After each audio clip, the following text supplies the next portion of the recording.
Сәлем достар, бүгін өте жұмсақ болып шығатын беляши дайындайтын боламыз.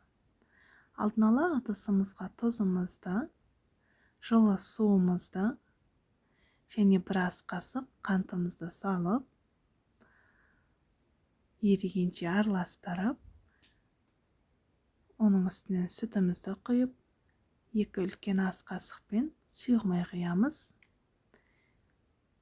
Кішкентай қасықтың көлеміндей ашытқымызды салып, ұнымызды електен өткізіп, қамырды илей бастаймыз. Қамырымыздың барлығын әдемілеп, илеп, бетін жауып, жылы жерге 1 сағатқа қойып қоямыз.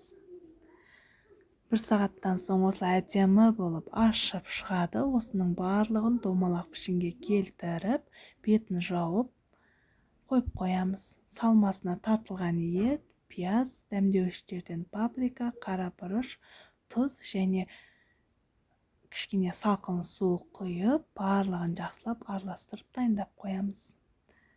Қамырларымыз демалып болғаннан соң осылай біртіндеп барлығын жайып, ішіне біраз қасықтан салмасын салып, барлығын осылай дайындаймыз.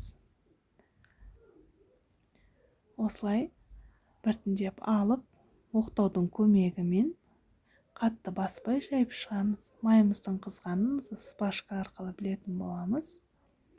Барлығын осылай салып, қызарғанша 2 бетін қуырып алатын боламыз. Өте дәмді болып шығады.